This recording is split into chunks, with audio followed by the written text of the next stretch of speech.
Hi friends, welcome to our channel.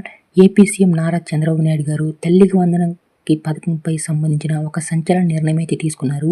ఈ యొక్క సంవత్సరం 2026-27కి సంబంధించిన తల్లికి వందనం ఎప్పుడు విడుదల చేస్తారు, దాని గురించి ఫుల్ డీటెయిల్స్ అయితే ఈ వీడియోలో మనం తెలుసుకుందాం. ఇంకా మన ఛానల్ ఎవరైనా సబ్స్క్రైబ్ చేసుకునే వాళ్ళు ఉంటే వెంటనే సబ్స్క్రైబ్ అయితే చేసుకోండి. ఎలాంటి లైవ్ అప్డేట్స్ అయితే మన ఛానల్లో అప్డేట్ అవుతూ ఉంటాయి. ఇక అసలు విషయానికి వచ్చినట్లయితే ఆంధ్రప్రదేశ్లోని విద్యార్థులకు ఏపీ సీఎం చంద్రబాబు నాయుడు గారు అయితే ఒక గుడ్ న్యూస్ అయితే చెప్పారు. నెల్లూరు జిల్లా విజయమూరులో జరిగిన పేదల సేవా కార్యక్రమంలో పాల్గొన్న చంద్రబాబు నాయుడు గారు తల్లికి వందనం పథకంపై సంచలన నిర్ణయం అయితే తీసుకున్నట్లయితే ఒక ప్రకటన అయితే తెలియజేశారు. 26-27 సంవత్సరానికి గాను ఈ యొక్క తల్లికి వందనం నిధులను ఎప్పుడు విడుదల చేస్తారు, దాని గురించి ఫుల్ డీటెయిల్స్ అయితే మనకైతే అందజేశారు నారా చంద్రబాబు నాయుడు గారు.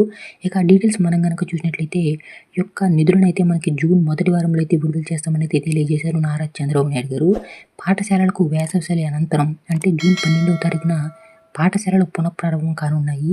ఈ తేదీలోపు నిధులు జమ చేసే దిశగా ఏపీ ప్రభుత్వం కసరత్తులు చేస్తున్నట్లు సీఎం చంద్రబాబు నాయుడు గారు అయితే తెలియజేశారు. తల్లికి వందనం పథకం పేరుతో అర్హులైన ప్రతి విద్యార్థికి ఏటా 15,000 రూపాయల చొప్పున అయితే ఆర్థిక సాయం అందిస్తుంది ఏపీ ప్రభుత్వం. అయితే ఇందులో స్కూల్స్, కాలేజీస్ నిర్వహణ ఖర్చుల నిమిత్తం 2,000 మినహాయింపు, ఇక మిగతా 13,000 రూపాయలు అయితే తల్లుల ఖాతాల్లో అయితే జమ చేయబోతుంది ఏపీ ప్రభుత్వం. ప్రైవేట్ స్కూల్లో 1వ తరగతి నుంచి ఇంటర్ వరకు చదివే విద్యార్థులకు కూడా ఈ యొక్క పదాన్ని అర్హులనే చెప్పుకోవచ్చు. ఇక గత ఏడాది మనం కనుక చూసినట్లయితే రాష్ట్ర వ్యాప్తంగా 67 లక్షల మంది విద్యార్థులకైతే ఈ యొక్క 8,454 కోట్లు రిలీజ్ చేశామని అయితే ఏపీ ప్రభుత్వం ప్రకటించింది. ఇక ఈ యొక్క సంవత్సరంలో కూడా ఎంతమంది ఉన్నారు, అదేవిధంగా ఎన్ని కోట్లు రిలీజ్ చేయబోతున్నారు అనే వాటి గురించి ఫుల్ డీటెయిల్స్ అయితే మనకైతే త్వరలోనే అందబోతున్నాయి.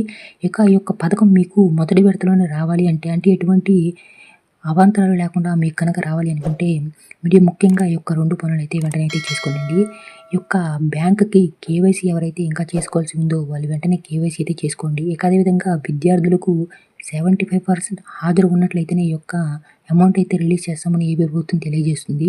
ఈ యొక్క 75% హాజరు ఉందో లేదో కూడా ఒకసారి అయితే చెక్ అయితే చేసుకోనండి. ఈ విధంగా మన యొక్క ఏపీలో తల్లికి వందనం ఈ యొక్క పథకంపై ఈ యొక్క నిర్ణయాలు తీసుకున్నట్లయితే తెలియజేశారు నారా చంద్రబాబు నాయుడు గారు. మరిన్ని డీటెయిల్స్ కోసం మన ఛానల్ని సబ్స్క్రైబ్ చేసుకుని వీడియోని ఒక లైక్ చేయండి.